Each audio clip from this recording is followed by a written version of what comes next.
think it's loading. Oh, It Have you what? drinking a tea?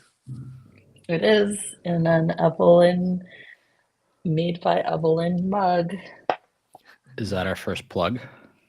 No, I'm not selling anything. Okay, we're on YouTube. We're good. Yay, it works. The system works. All right, welcome everybody. I'm glad you know what you're doing because I just show up to things. Cool. Well, the first thing is you let me introduce you. No, I'm kidding.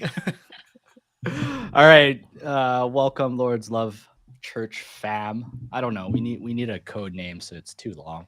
I'm Sam here for our second episode ever of Family Gatherings. I'm joined, first of all, by the deaconess, Evelyn Ma. That's Hello, a pretty hello. cool Clap, name. clap, clap, clap. And then let me look at the sheet name. Is it Dr. Reverend or Reverend Doctor? Every My time. my business card is Reverend Doctor, Okay, Reverend Doctor but I don't. Pastor Douglas Wong. I also don't hand out those cards. So Is business cards still used in your industry?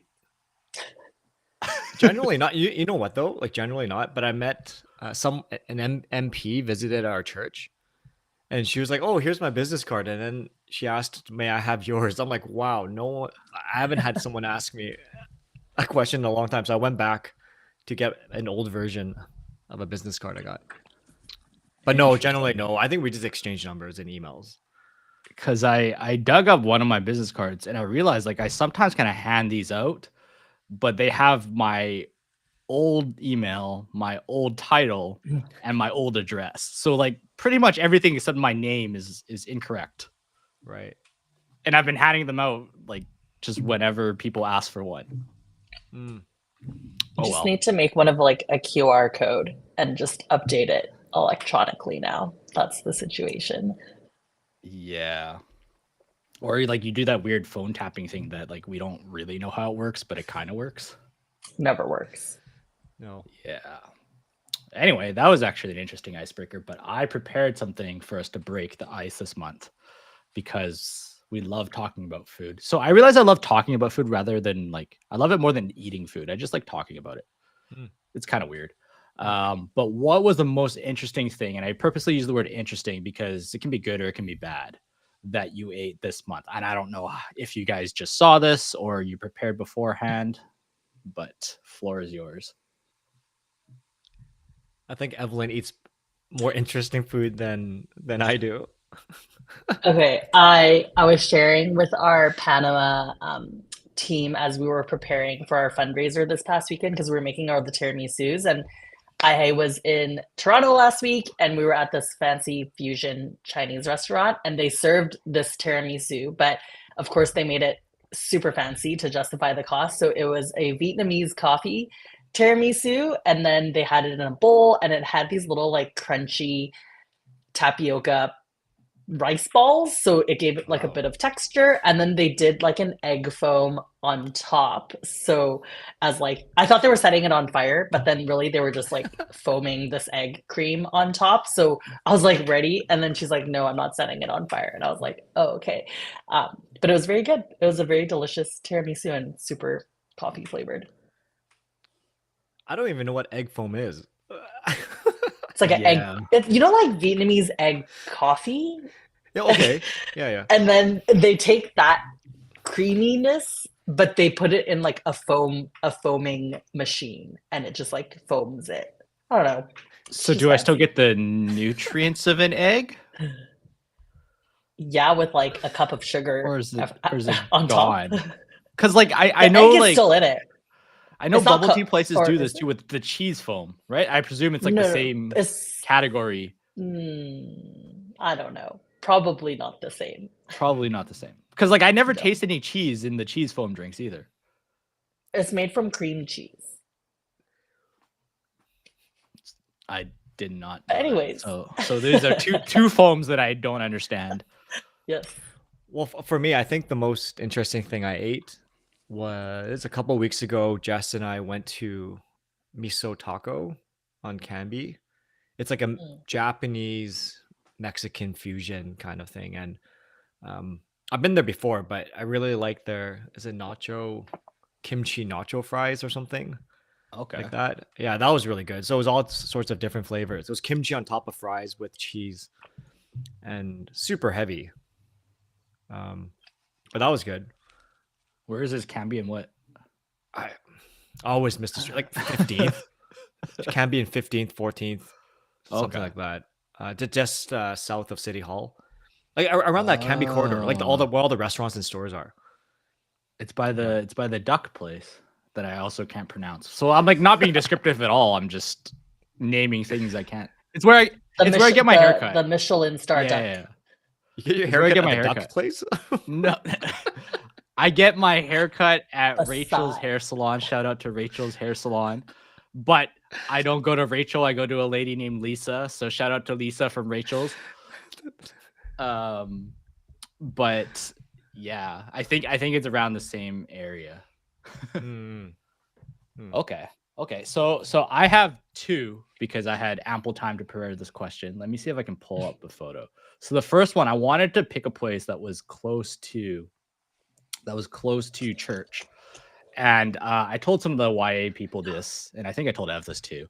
Wow. But this is from Off the Grid Waffles. But as I have a tendency to do, I don't go to get like the waffles at Off the Grid Waffles. I go to get their chicken apparently. And this is pretty much heart attack in a bowl.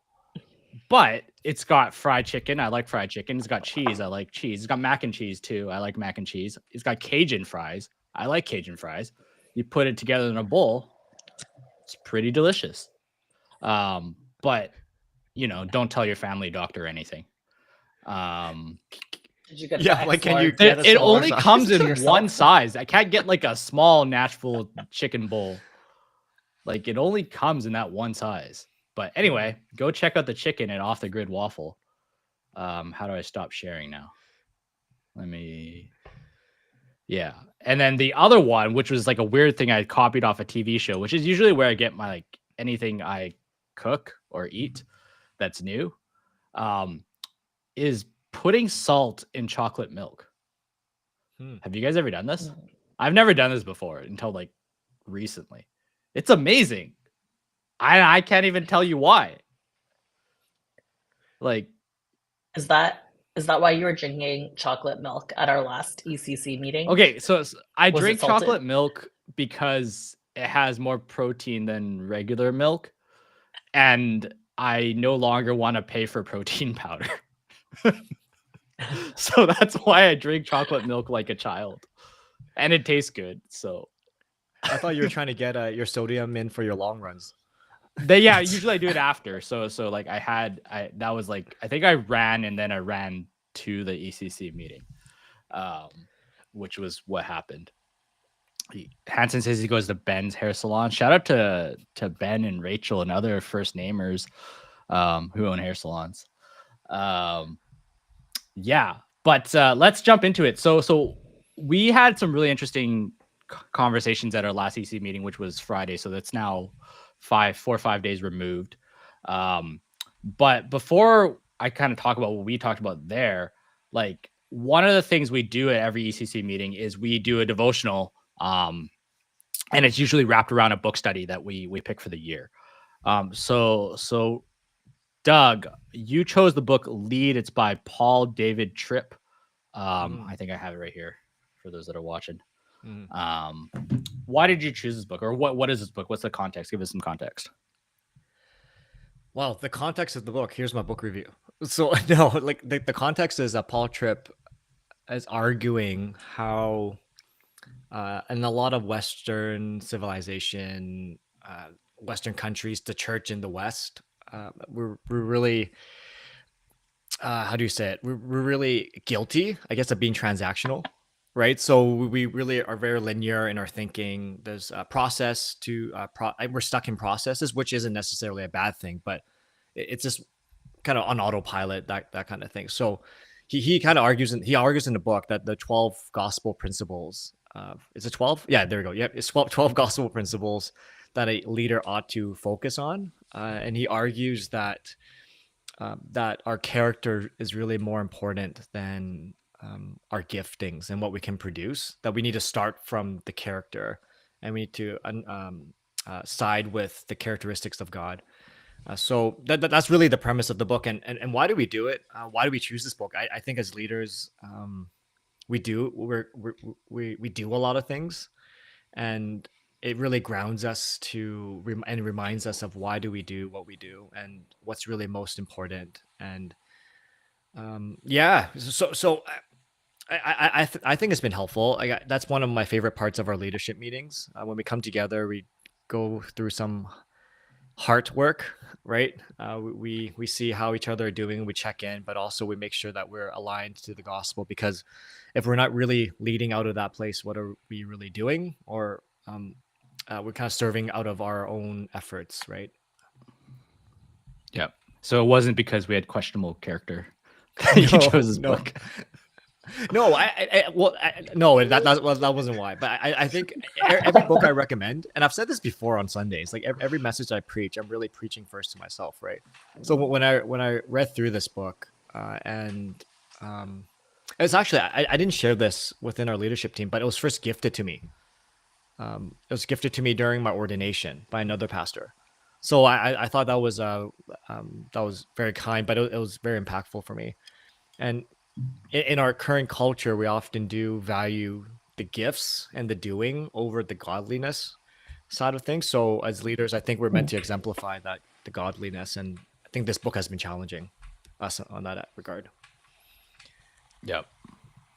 Yeah. And then so just to kind of move things along, like the chapter we did this week, and I'm not really ruining the book, but you can actually like YouTube a 2-minute video where Paul David Tripp, it's always the 3 named people that we got to watch out for. They always write books. So he, in this chapter, it's called Limits. And so the concept of limits is he talks about 4 limits that each of us have. We have limited gifts, we have limited time, we have limited energy, and then we have limited maturity. Right. And so this kind of led to some interesting reflection amongst our group, as at least. And maybe it even triggered some things, because he kind of mentions that like limits and Ev and I both work in tech, so we kind of recognize this verbiage, but it's not, limits are not meant to be a bug, but it's a feature. It's a God ordained feature, right? Like limits are there to guide us.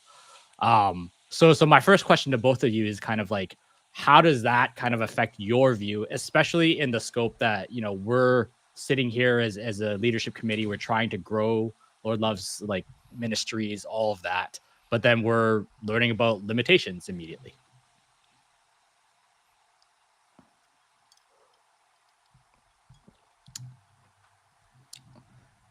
Well, my first thought,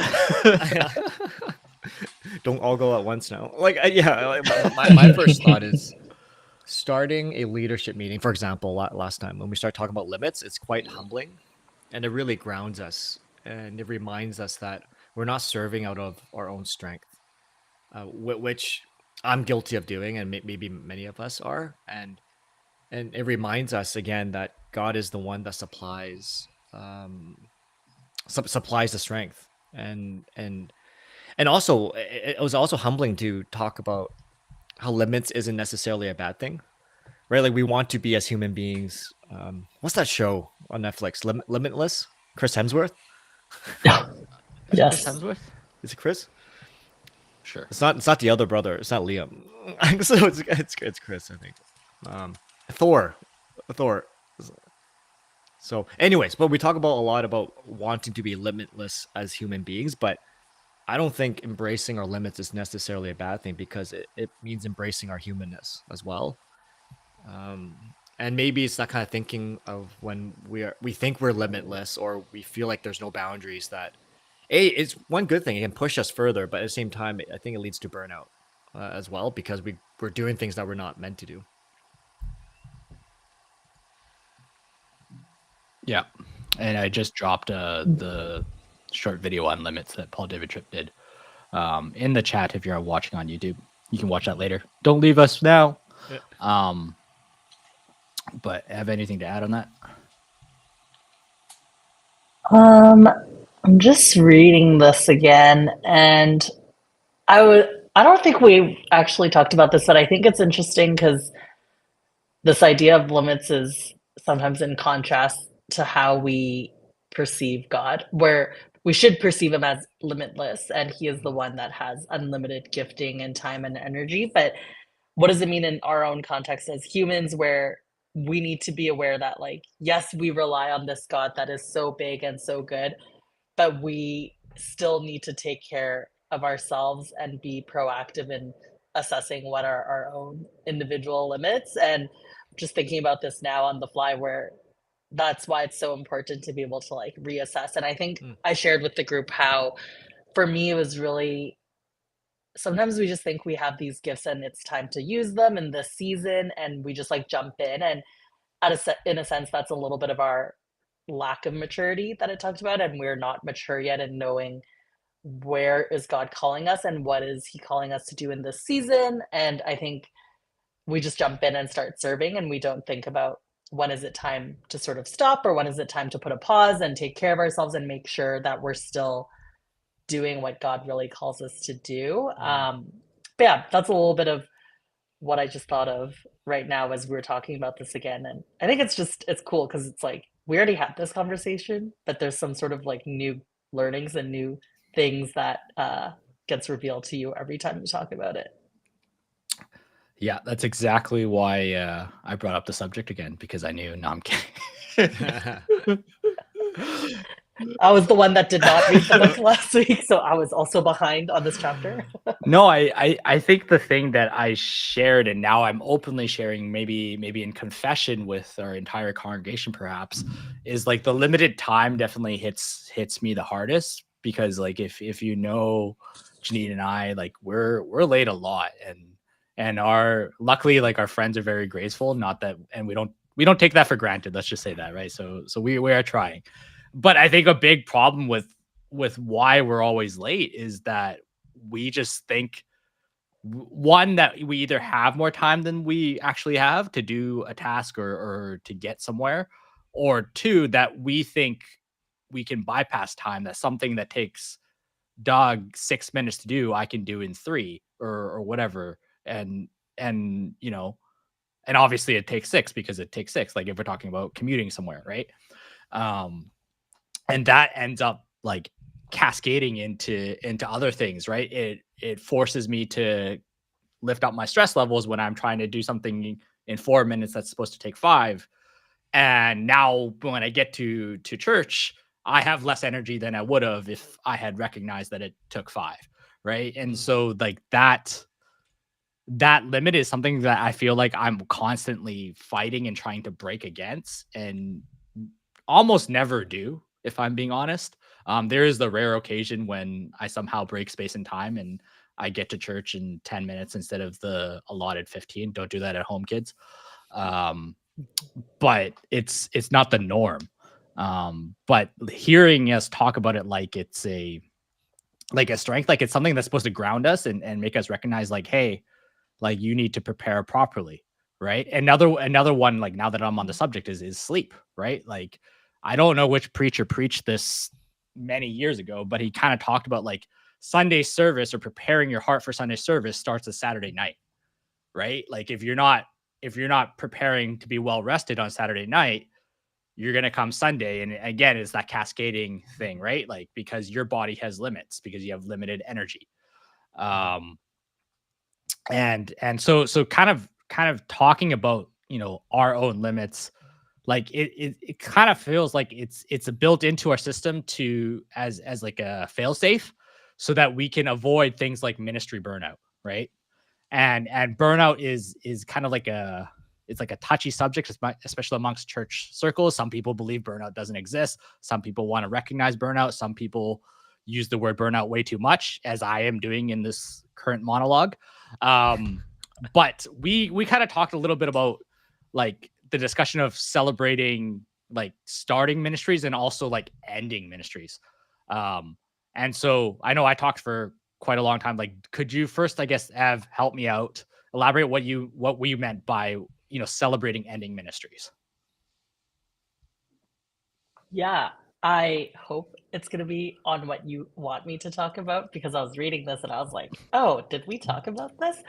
But I think especially in a Chinese church context where our inclination is just to be reactive and solve and just sort of come up with solutions and just keep doing things, and then you just keep doing more and more things. I think there is something very special in being able to take a step back and have us sort of reassess and really, again, consider and ask prayerfully, what is God guiding us to do this season, and what is important, and what is He sort of prompting us to be a part of? And sometimes that means stopping a ministry, Mm. and sometimes that means just being able to take a pause and let people have a break. I think let people recover, rest, and find Sabbath in the Lord. But I actually, yeah, I think that's something that we were just thinking about and what I was reflecting on. And I'm actually trying to think of an example, and I'm like, do I have a good example of this? And I'm not sure. But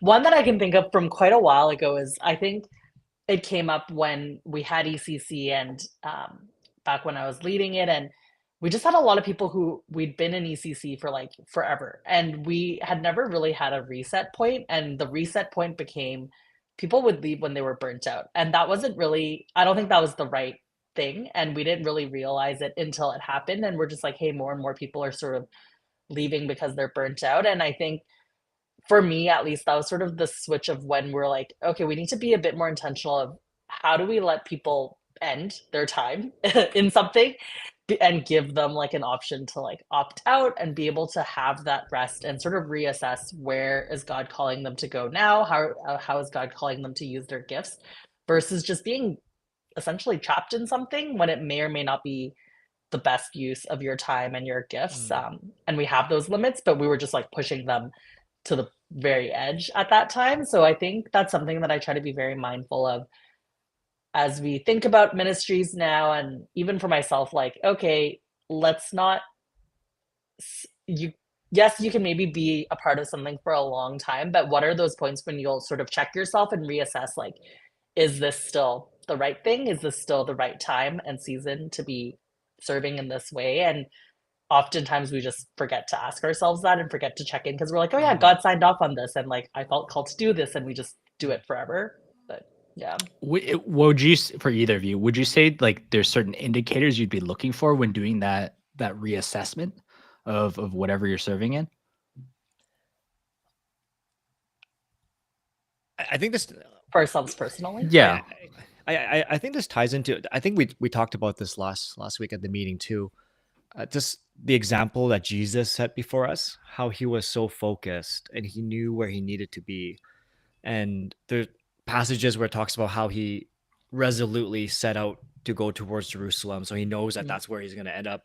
There's times when he woke up early in the morning and knew he had to pray. And then after the discernment piece, he goes back into town and says, I got to go and go somewhere else. Like there's people to heal and a lot to do everywhere. Right. But so I think answering your question, Sam, it's being aware of what we're doing now and how that aligns with the vision and calling God has placed on us. So I think that's one aspect. That's like a very high level, right? Like, if I'm serving in something, any kind of ministry, to reassess and often and to be aware of, hey, is this where God's calling me? Does it align with the gift things that I have? Does it align with my personality and temperament? Like all of those aspects.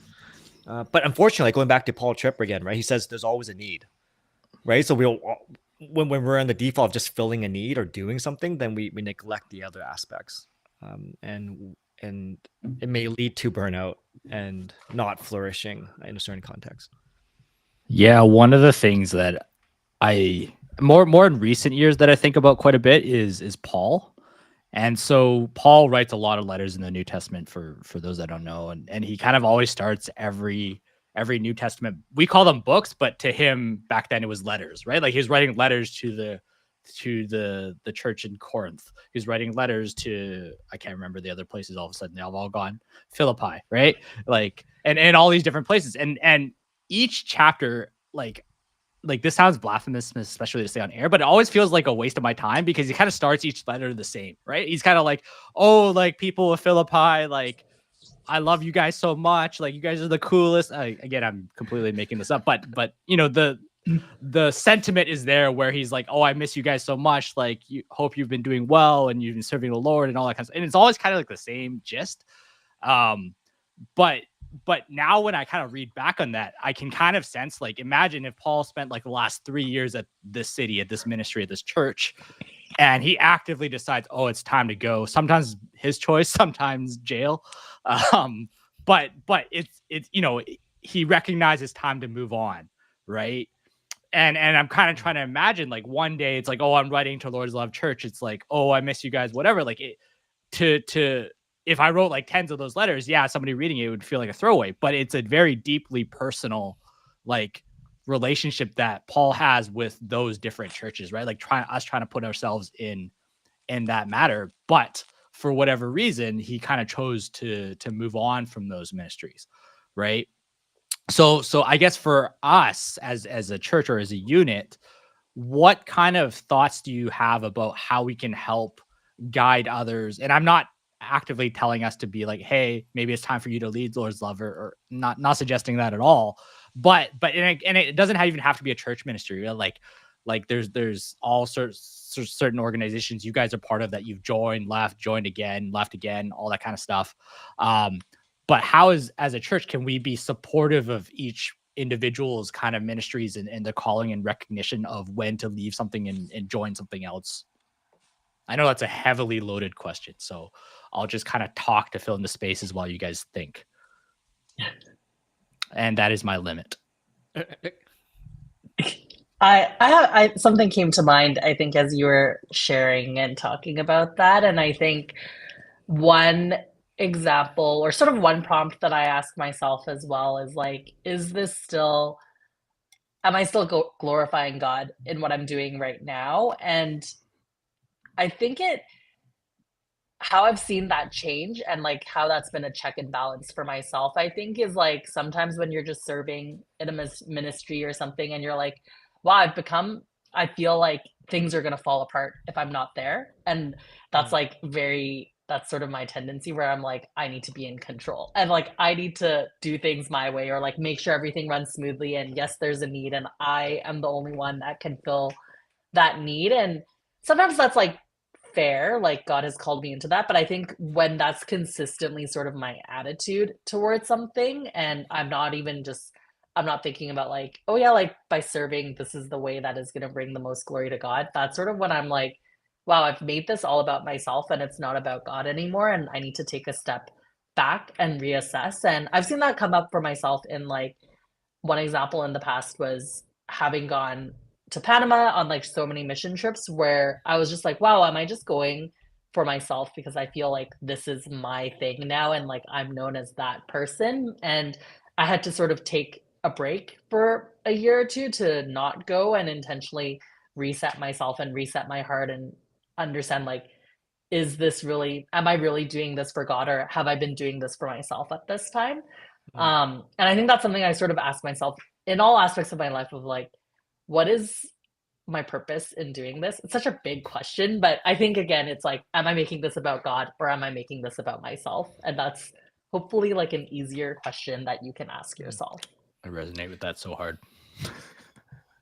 And I think it connects back to what we were talking about again about limits. Like limits, it's actually a good thing because it sets a boundary around where you're going, right? So imagine because I don't play soccer, so I do imagine playing soccer a lot, right? You step out, any sport, you step across the line, you're out. Well, the game kind of takes place within the lines, right? So what are the limits that we set for ourselves? I know we talked about gifts, timing, energy, and maturity, but I think for us, time is just time in general is a good one. Like annually having that question in the beginning of the year. That's why the New Year's reflection is so important. I know this doesn't pertain to everyone, but I know a pastor in the city, he says every year in the beginning of the year, he has his resignation letter ready to the leaders and let them know, it's like, hey, is it time for me to transition? God, is this still where you want me to be? Right. So there's this kind of conversation that happens. But when we don't ask those questions, it kind of, you start drifting or you start going through the motions, which isn't very healthy. This is a weird way to announce something, Doug. No. I'm like, should I Anyway, prepare myself to no. review? We have to ask each other these questions, though. Yes. I like that it's sort of like they bring it up. That was my Yes. second point. That's my second point. It's like that's why you have people to help you, right? Like we set limits for each other. It's like, hey, like you're serving a jillion ministries, or you're doing 1,000 things. Like, how are you doing, right? Like, I think those questions are really helpful. I believe that the strongest leaders are the most self-aware leaders. So, and we help each other in that awareness, but by asking those questions, which is why, again, we start off with that reading and devotion at the beginning of every meeting, right? Just to ground ourselves. Yeah. But to your point, again, we need to celebrate this more in terms of when someone recognizes their limits as not as a negative thing, but like, hey, you actually recognize how you've been made. And it's a good thing that you're aware of that. And culture is set by what we celebrate. So I don't know how we're going to do it. I'll leave that to you too. But maybe even talking about it, even that's okay to have limits, right? It's Yeah. okay to be tired. It's okay to know what we're good and not so good at.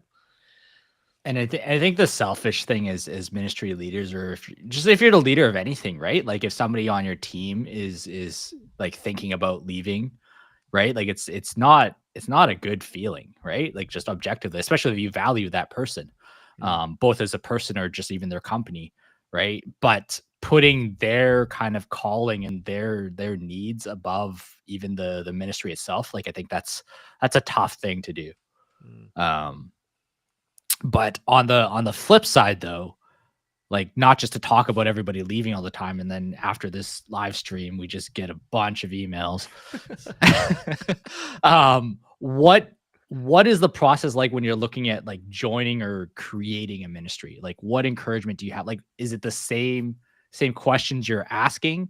Like maybe you can share about like your own personal kind of stuff. Like I have some notes here about stuff you joined. You can read it or you can bring it up or not. But the reason that I'm asking you guys is because I think you never like stop looking, right? I'm not saying you don't stop. You do stop, but I think you have an innateness to kind of be curious to see like what's out there that I might have a calling to. And sometimes the answer is no, right? But you have that kind of regular cadence of, hey, I'm looking at joining this, I'm looking at joining that, or I'm looking at stopping this so I can join that.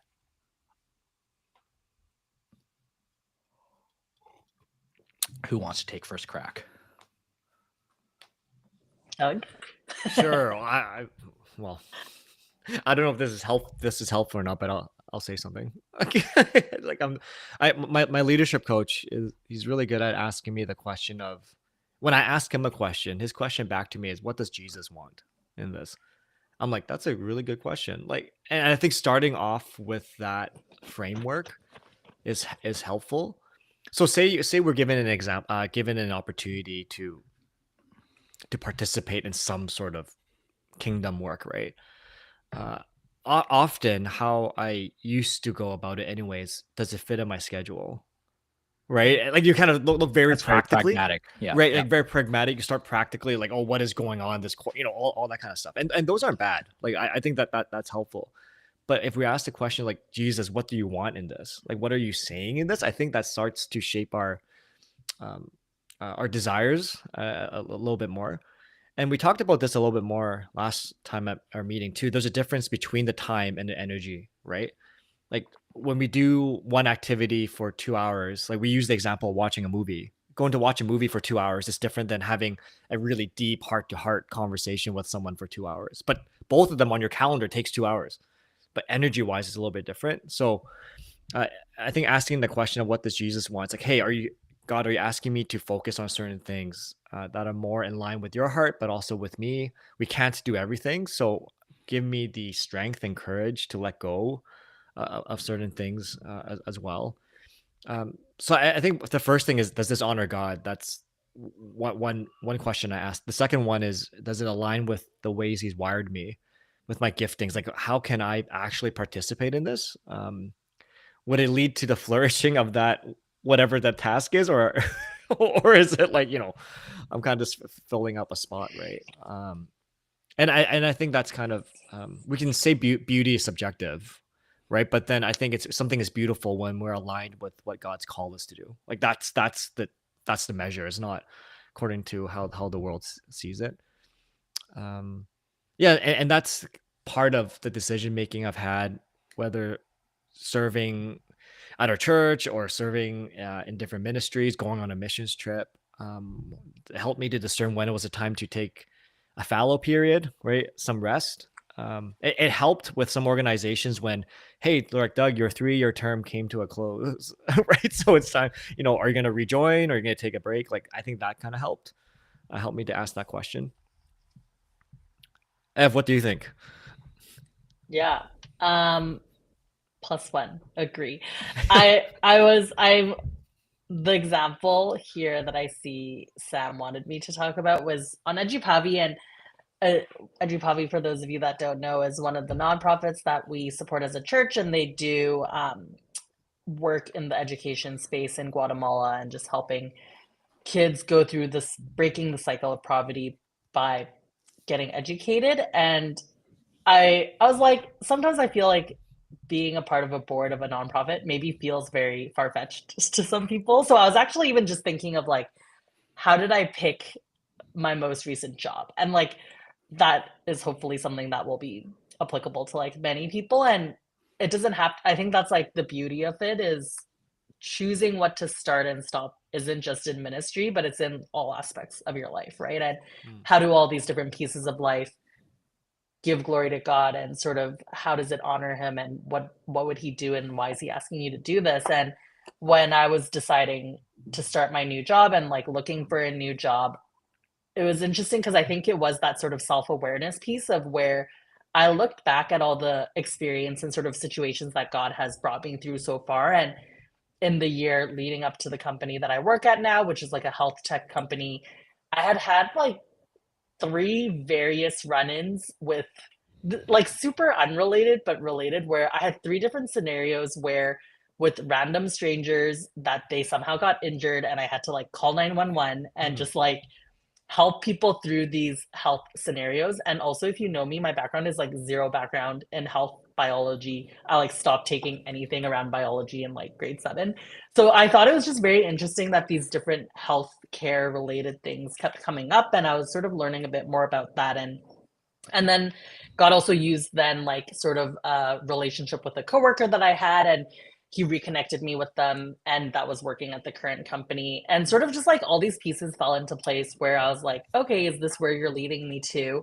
And having ended up at this company now, I think the industry that we're in is just such a new space that I think it's also, I saw it as God really challenging me, and how can you grow and be someone in this space that just represents him and is a light to my coworkers. And like, it's just a very interesting, we work in the like LGBTQ community, and what does that mean as someone who is coming from a Christian background to interface with all these people of different faiths, different religions, different, just very diverse thoughts? And what is that really stretching me in, and how is that drawing me closer to him? But also, how can I be the person to draw others to like change their mind about like, what does faith look like, what does Christianity look like? So I think it was sort of this reassessment of what has happened in my past, and like, what has God taught me, what has he shown me, and then also taking a look ahead of how can I serve him in this way, but how is he also continuing to grow me? Like, my growth doesn't just stop because I'm just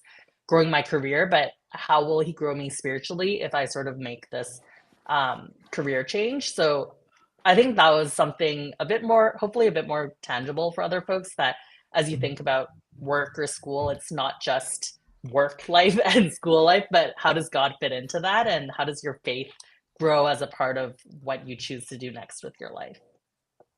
Yeah, you remind me of an example. And I grew up with this example, but I don't know if you guys got the same example, especially in like Christian church settings.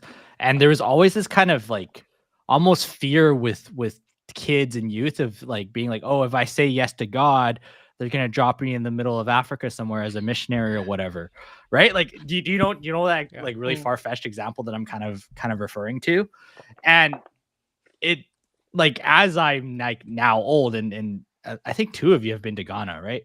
So like, it's, first of all, it's not that as far fetched as we think, but secondly, like, God doesn't just mess around and be like, hey, what would it be like if Sam like got dropped into Korea not speaking a lick of Korean and like, YOLO, right? Like, there's steps and paths and people and experiences in our lives, both good and bad, that kind of build us up to whatever we are called to do next, right? It's not just by imagination that, like, nothing about this field and you're going to go be a doctor in Vietnam. Like, no, I cannot be a doctor in Vietnam for many, many reasons, right?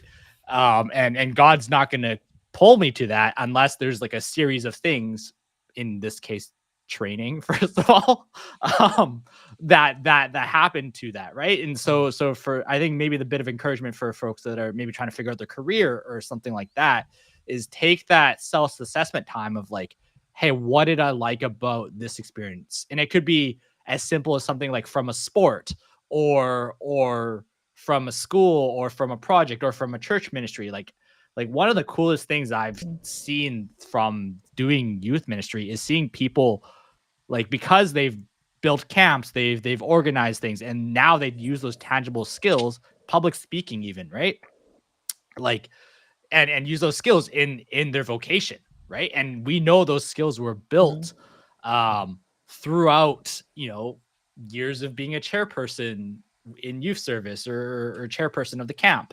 And like, that's super cool to me. I am looking at the clock. We're running a little bit behind time, but there is something that I wanted to talk about. Is like, one of the things that came out of our ECC meeting was the need for a new ministry. And I'll throw the ball to Doug as Hanson asked the baseball question. What is this new ministry?